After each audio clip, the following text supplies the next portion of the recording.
আসসালামু আলাইকুম guys, welcome to another new blog video. আজকে আমরা এসেছি সেই জিন্দের মসজিদটি দেখার জন্য। আর এই মসজিদটা অনেক ছোট, মাত্র 2 থেকে 3 জন নামাজ পড়া যাবে।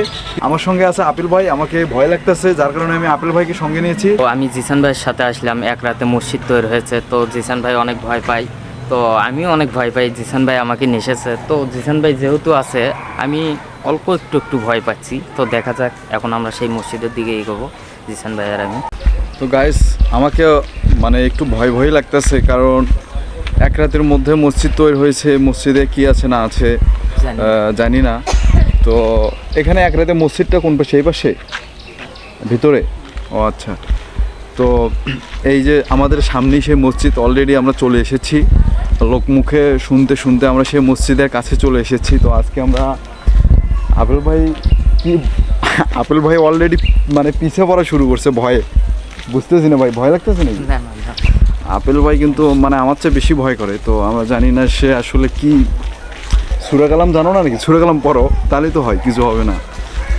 তা আমরা কিন্তু অলরেডি চলে এসেছি কাছাকাছি সেই মসজিদের, যে মসজিদটা এক রাতে তৈরি করা হয়েছে। সেই মসজিদের কাছাকাছি অলরেডি আমরা চলে এসেছি। তো গাইস, চলুন আমরা এখন সেই মসজিদটা দেখবো, যে মসজিদটা কাকতালীয়ভাবে নাকি এক রাতে হয়েছে। তো এখানে তো কাউকে দেখতে পাচ্ছি না। তো এটা কিন্তু বড় মসজিদ, ওইটা না। এই যে আমার সামনে যে ছোট মসজিদটা আছে, যেটা দেখতে পাচ্ছেন, এটা হচ্ছে সেই মসজিদ। অনেক ছোট মসজিদ। তো এই ছোট মসজিদটাই নাকি এক রাতে হয়েছে। তো চলুন আমরা ভিতরে প্রবেশ করি এবং ভিতরের স্পেসটা দেখি কতটুকু বড় এবং ভিতরে কি কি আছে। তো ভাই চলুন আমার সঙ্গে।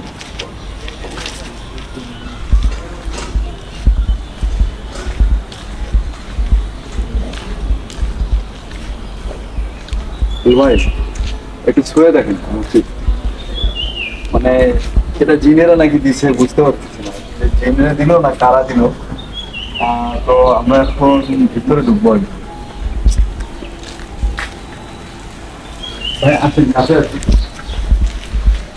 ক্যামেরা দিয়ে তাকান।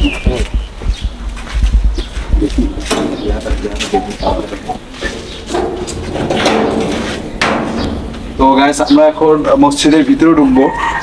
এইটাই সেই মসজিদ। দেখেন, এই অনেক ছোট। এখানে ছোট করে লেখা আছে লা ইলাহা ইল্লাল্লাহু মুহাম্মাদুর রাসূলুল্লাহ।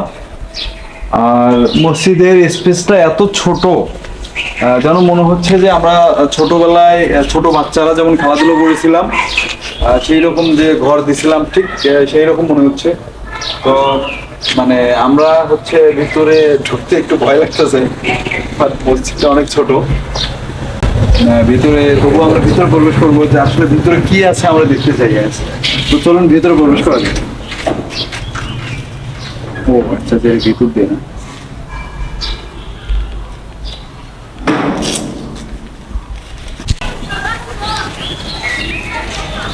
কতটুকু মুসলিম?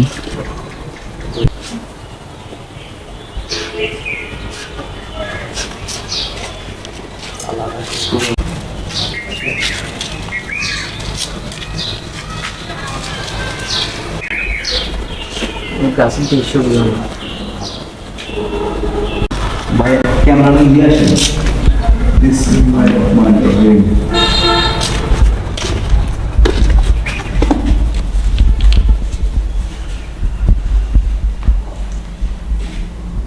তো আমি এখন এই মসজিদের ভিতরে আছি, আপনারা দেখতে পাচ্ছেন।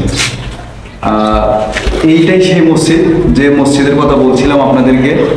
এক রাতে দেওয়া হয়েছে। এটা কারা দিয়েছে, জিনেরা দিয়েছে না ফেরেশতা দিয়েছে আমরা জানি না, বাট এই মসজিদটাই সেই মসজিদ। আর এই দরজাটা হচ্ছে পরবর্তীতে তৈরি করা হয়েছে। মসজিদের ভিতরে স্পেসটা খুব কম, অনেক ছোট। মাত্র 3 জন লোক নামাজ পড়া যেতে পারে।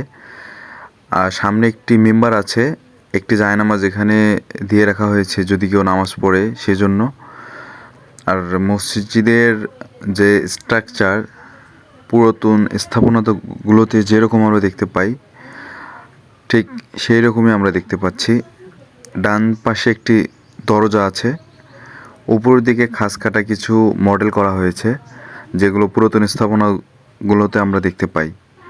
আর ডান পাশের যে দরজাটা, এই দরজাটা একটু ভেঙে গেছে, পরবর্তীতে রিকনস্ট্রাকশনের মাধ্যমে তা বন্ধ করে দেওয়া হয়েছে। এই পাশে একটি লাইট রাখার জন্য বা মোমবাতি রাখার জন্য ছোট খাঁজ কাটা একটি জায়গা করা হয়েছে, যেগুলো অনেক পুরাতন রাজা বাদশাদের স্থাপনাগুলোতে আমরা লক্ষ্য করেছি। একইভাবে বাম পাশেও ঠিক সেম একটি মডেল করা হয়েছে। আপনারা হয়তো পরিপূর্ণ দেখতে পাচ্ছেন, এটুকুন মসজিদ আপনার ঢুকতে গেলে মাথায় নিচু করে ঢুকতে হবে, তা না ছাড়া আপনি ঢুকতে পারবেন না। তো আমি এখন মসজিদ থেকে বের হচ্ছি।